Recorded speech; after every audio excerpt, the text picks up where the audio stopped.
Let me move now, in the light of all this, what I call compelling evidence, to the third part, reconstruction of the Armenian genocide.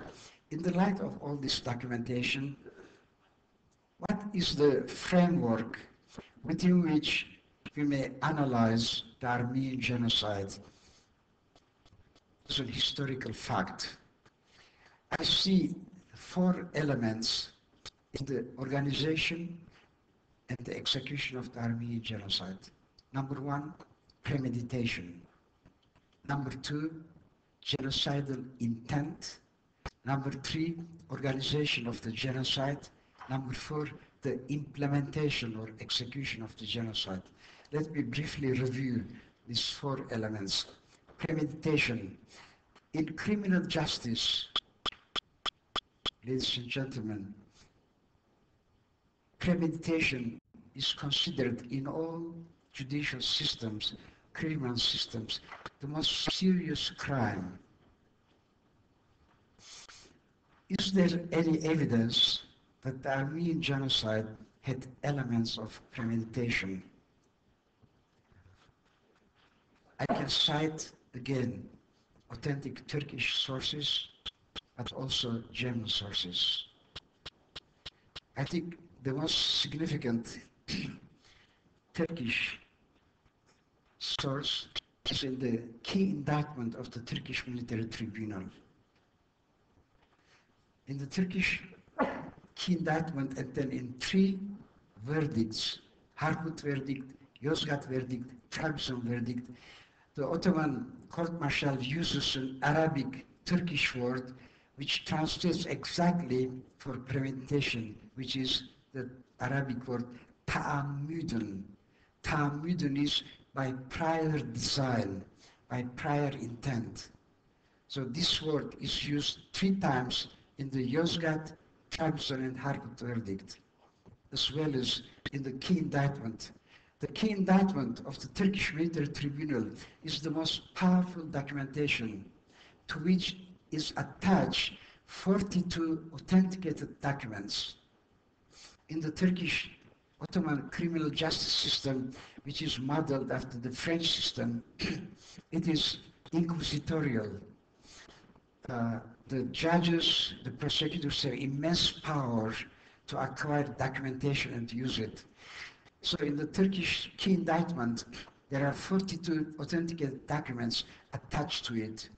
And in that key indictment, there is a key Arabic Turkish word denoting the idea of premeditation. How the Turkish word is how the fasl, carefully deliberated. Dr. Nazım is quoted there. Dr. Nazım is one of the architects of the Armenian genocide.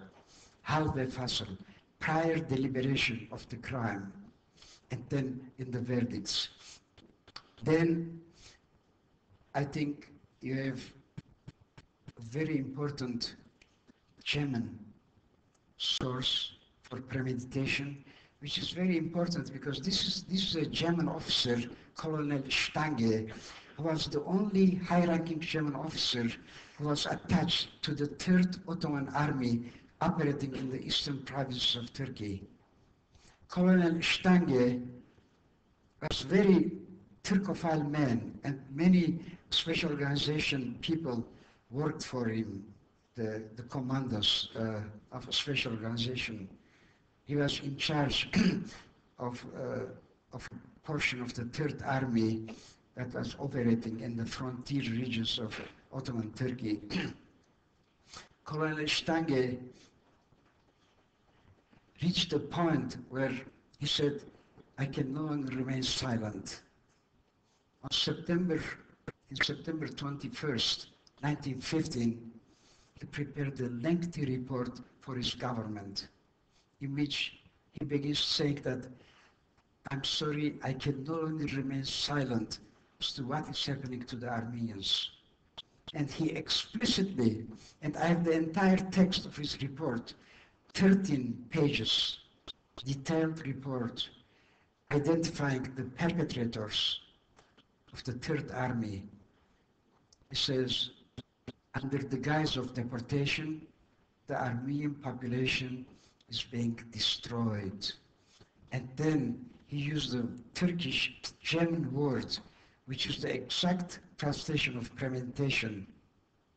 He said, einen lang gehegten Plan, which means long before prepared plan, premeditation.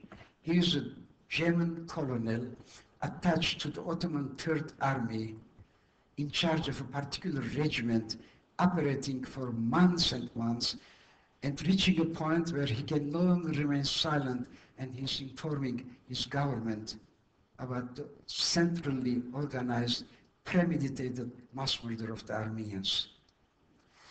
I can mention several more, but brevity of time forced me now to move to the second point, which is the most important thing, genocidal intent.